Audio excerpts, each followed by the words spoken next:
Je pense qu'on peut commencer. Donc déjà, on a vu donc, elle a dit le diagramme de classe et le MCD. On a vu la différence qu'il y a entre les deux. Et je vous ai même donné un exercice à faire. Il s'agit de convertir un MCD, le WADA, en un diagramme de classe. Alors, qui veut nous montrer sa réalisation? Qui veut partager avec nous sa réalisation ou s'il veut faire une simulation devant nous, du même exercice. Vas-y, explique-nous ce que tu as fait. Alors, j'ai essayé de traduire les MCD qu'on avait par des diagrammes de classe. Donc, le nombre de classes, je l'ai gardé, donc c'est 5. Et puis, j'ai fait des cardinalités. Œuvre, auteur. Ouais. Pourquoi tu as fait composition ici entre œuvre et auteur? Pourquoi il y a une composition? Pourquoi vous avez fait cette relation-là? Parce que dans les MCD, il y a... Il y a NN. Oui, NN. Ça ne veut pas dire qu'il y a une composition. Non, il va avoir une relation porteuse. Comment? La relation porteuse, c'est une flèche. Tu fais une flèche. Là, la Donc ça. C'est quoi la raison porteuse? Non, ça veut dire qui est le père, qui est la classe mère et la classe fille? Qui doit être au premier, l'auteur ou l'œuvre? Qui appartient à l'autre? L'auteur. L'œuvre appartient à l'auteur, n'est-ce pas? Donc tu fais une flèche ici, une simple flèche. Mais si tu fais le losange, la composition, ça veut dire que l'œuvre, elle compose l'auteur. C'est une composante de l'auteur, ce qui n'est pas le cas. Si tu as fait même une composition forte. Ça veut dire l'auteur est constitué d'œuvres. Non, ce n'est pas le cas. Alors, l'auteur, il a écrit, l'œuvre est écrite. Une simple relation, d'accord? C'est pas comme si on dit, chauffe, Pires, si je vous donne l'exemple de la voiture et le moteur. La voiture est le moteur de la voiture. Ouais. Donc, le moteur de la voiture c'est un composant à l'intérieur de la voiture. Là, oui, on fait ce genre de relation. C'est un composant. D'accord. Par contre, non, c'est une... Vas-y. Même chose, édition, œuvre. Oui. Et tu mets les multiplicités, les cardinalités. D'accord. Ça, c'est l'inverse. C'est comme ça ou c'est... l'œuvre et l'édition. Donc, l'édition est avant l'œuvre. OK? Donc, l'édition est plus grande que l'œuvre. C'est une classe mère.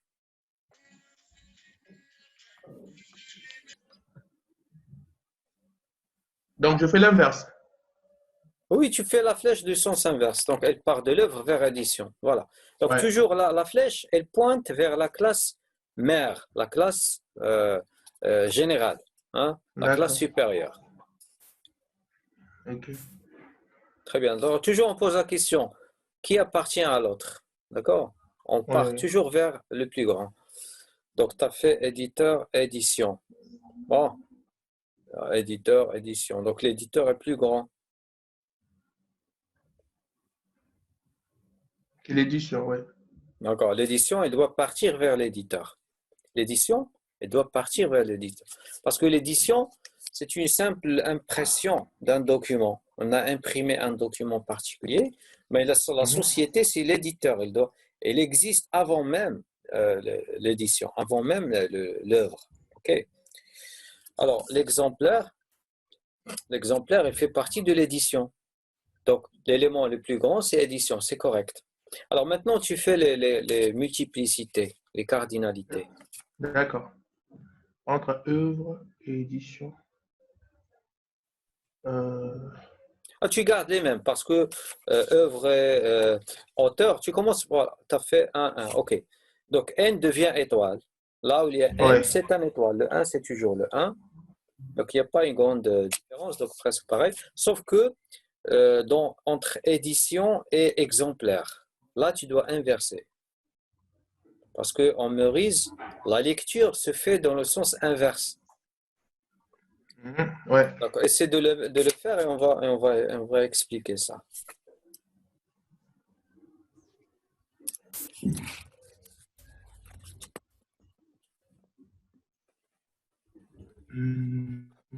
as trouvé?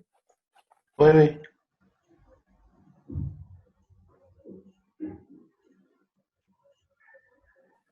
J'ai raté ça, moi. Comment tu as fait pour les... Voilà, un étoile, tu as fait un étoile. Voilà, c'est comme ça. Donc là, tu les as inversés. Donc Ouais. 0, 0 étoile et 1, 1. Et ici, Ça veut c'est dire, 1. donc, Pires, Oui, oui, c'est. on va s'arrêter sur ce point entre édition D'accord. et exemplaire. On va l'expliquer. Donc, une édition peut avoir plusieurs exemplaires. Donc, la lecture se fait comme ça. Édition peut avoir plusieurs exemplaires. Dans D'accord. Meurize, on lit la cardinalité juste à côté. D'accord? Donc, ce qui fait, si on Ouais. les a inversés, on aura le même sens. Donc, en UML, on dit édition à plusieurs exemplaires. Et l'exemplaire a une seule édition. C'est comme ça qu'on fait les lectures en UML. D'accord? Ouais. D'accord. Alors, déjà, on a dit que le diagramme de classe, c'est un diagramme qui montre une collection, c'est-à-dire un ensemble d'éléments statiques. Parce qu'il n'y a pas des allers-retours, il n'y a pas de conditions, il n'y a pas. C'est statique, ça ne change pas. Leur contenu et la relation entre eux. On va maintenant passer à comment convertir un diagramme de classe en un modèle relationnel. Vous savez ce que c'est qu'un modèle relationnel? En Meurize, on appelle ça le MLD, modèle logique de données. Voilà, c'est le schéma de la base de données. Parce que normalement, en diagramme de classe, on n'indique pas les clés étrangères. Okay? Par exemple, en diagramme de classe, on n'indique pas les clés primaires. D'accord? En diagramme de classe, par exemple, on fait les rôles. Par contre, dans le schéma des bases de données, on ne peut pas faire ça. Alors, vous allez prendre de quoi noter. Avec quoi noter, OK? Alors, et vous allez suivre avec moi cette explication. Alors, comment transformer un diagramme de classe en un modèle relationnel? Parce que vous allez en avoir besoin de ça au moment où vous allez créer vos bases de données à partir d'un diagramme de classe. Alors, il ne faut pas directement le faire, il faut passer par une étape qui est la transformation. Alors, cette transformation, elle a des règles qu'on doit suivre. Alors, la première règle, ça veut dire, si on a la cardinalité 1, ça veut dire, par exemple, ici, le livre, d'accord, il peut avoir plusieurs exemplaires. Là, on a par exemple ce 1 là. Vous voyez le 1 qui est ici. Alors, en fait, qu'est-ce qu'on fait? Normalement, lorsqu'il s'agit d'un modèle relationnel et on est devant notre diagramme de classe, alors, chaque classe devient une table. Ça, c'est normal. Et chaque attribut, ça veut dire chaque propriété, devient normalement un champ. Par exemple, code livre, auteur, titre, édition. Et l'identifiant de la classe, même s'il n'a pas été souligné, vous devez le transformer en clé primaire. D'accord? Donc, ici. Donc, par contre, là où il y a un 1, vous devez faire ce qu'on appelle une migration de clés. Ça veut dire, vous prenez le code livre, donc il y a un 1 ici, et vous allez faire créer un autre champ dans la table exemplaire qui portera le même nom et qui sera la clé étrangère. Donc ça, c'est primordial, c'est très très important parce que sinon, vous ne pouvez pas travailler en SGBDR, vous ne pouvez pas faire du SQL parce qu'il n'y a pas une clé, étrangère. Alors pour faire une clé étrangère, on cherche dans les relations là où il y a un 1. On prend la clé primaire et on va la migrer vers l'autre table. D'accord? Donc, on appelle ça une relation clé primaire, clé étrangère. D'accord? Par exemple, donc on appelle ça la contrainte d'intégrité référentielle. Donc, tu ne peux pas, par exemple, créer des exemplaires qui n'ont pas un code livre appartenant à la table livre. Donc, cette règle, cette condition est appelée contrainte d'intégrité référentielle. Donc, on ne peut pas faire une contrainte d'intégrité référentielle si on n'a pas une clé primaire et une clé étrangère. D'accord? Donc ça, c'est la première règle du passage d'un diagramme de classe vers un modèle logique de données ou un schéma de données. Alors, deuxième règle.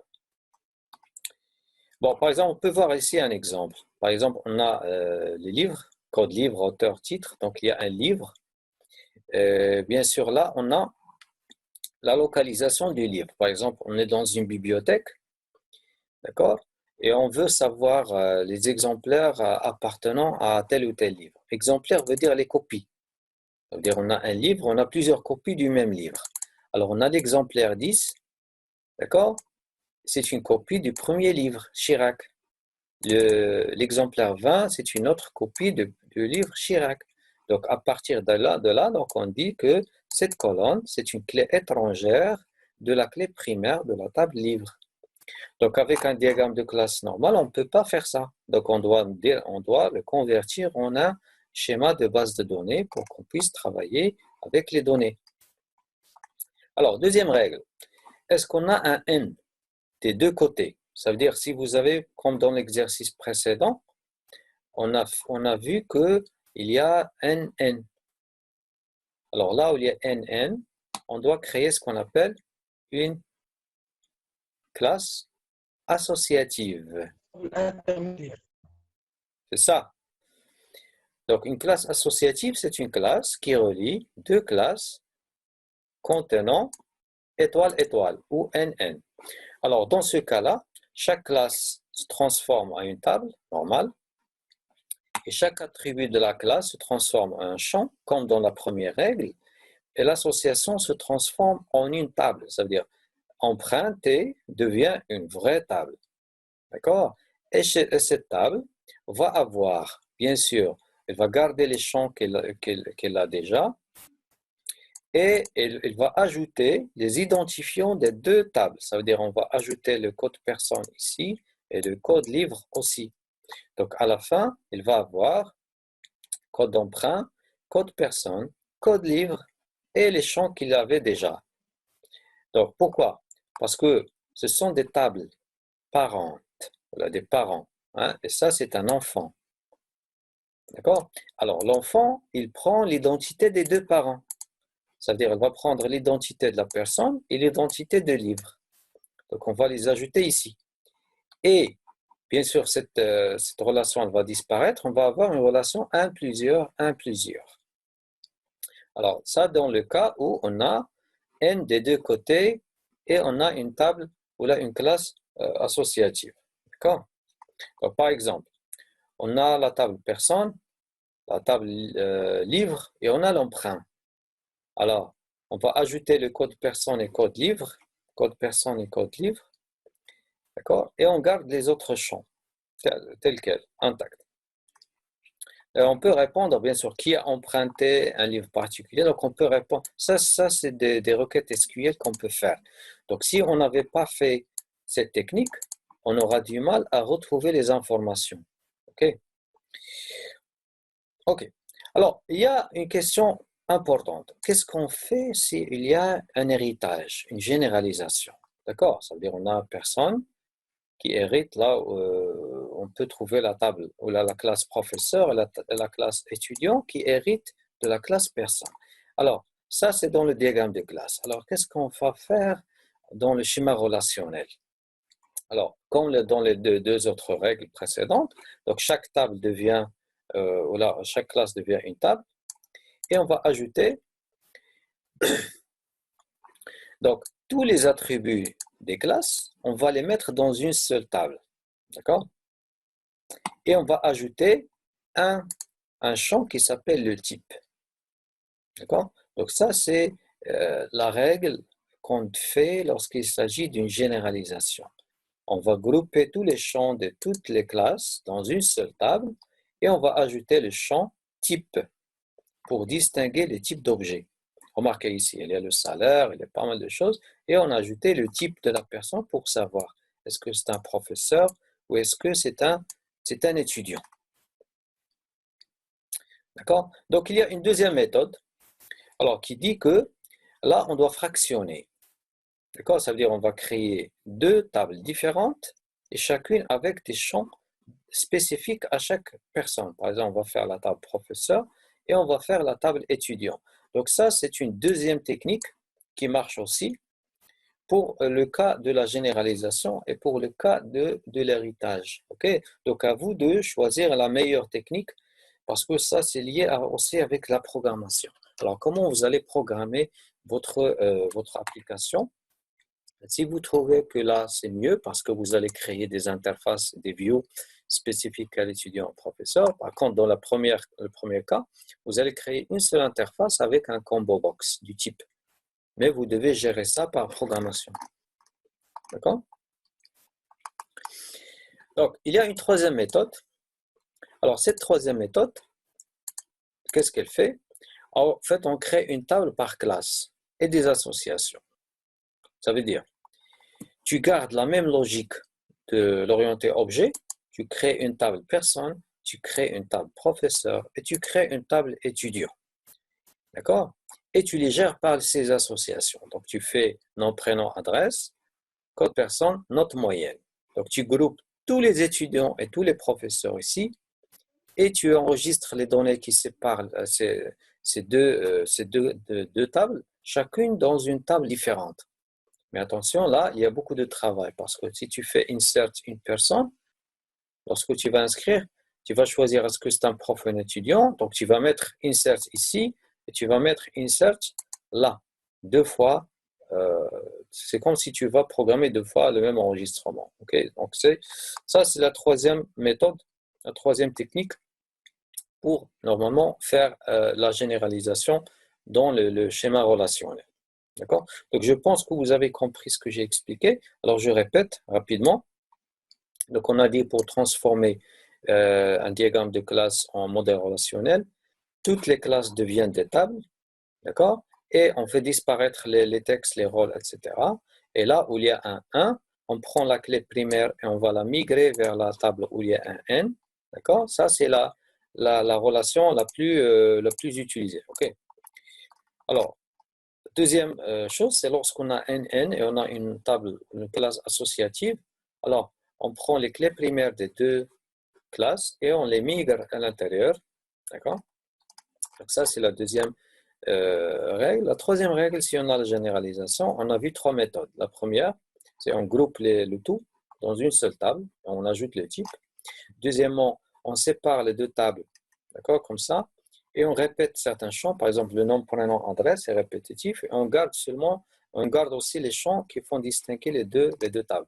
Troisième technique, vous créez une table pour chaque classe et vous les gérez par programmation. Donc, je pense que ça, c'est le récap de ce qui a été dit. Donc, je vous donne un exercice à faire. D'accord? Donc, construire un modèle relationnel correspondant au diagramme de classe suivant. Donc, on a un diagramme de classe. Okay? Et on vous dit de faire le modèle relationnel. Alors, je vous donne le deuxième exercice aussi à faire. Donc, le deuxième exercice, parce qu'un n'est pas suffisant, donc je vous donne un exercice concernant ce qu'on a expliqué aussi. Donc, rapidement, avant que ça coupe. Voilà. Alors, deuxième exercice. On a client qui fait des réservations d'un certain type de chambre. D'accord? Et on a une table associative ici, constitution. Donc, il y a une demande de réservation. Là, on entre combien ils ont de la quantité à réserver. D'accord? Alors, vous devez normalement convertir ça en un modèle relationnel. D'accord? Là, ça, c'est le deuxième exercice. D'accord? Alors, vous prenez une capture. Rahimakallah. Donc, vous prenez une capture. J'espère que ce n'est pas Corona. Non. C'est bon pour tout le monde? Ouais, c'est bon. D'accord. Alors, Oui, oui. je pense que ça va être tout. Hein? Vous allez trouver dans le Google Classroom un dernier exercice, une étude de cas. C'est-à-dire vous allez faire un peu d'analyse. Donc, il s'agit là d'un commissariat de police. Et vous devez normalement faire une analyse de ce texte et trouver le diagramme de classe et le diagramme de cas d'utilisation. D'accord? Donc, je vais vous donner cet exercice-là sur Google Classroom. D'accord? Ok. Vous allez le récupérer. Vous allez me faire ça pour la séance prochaine. OK? D'accord. Alors, je vous remercie. D'accord. Donc, passez une bonne fin de journée. Merci.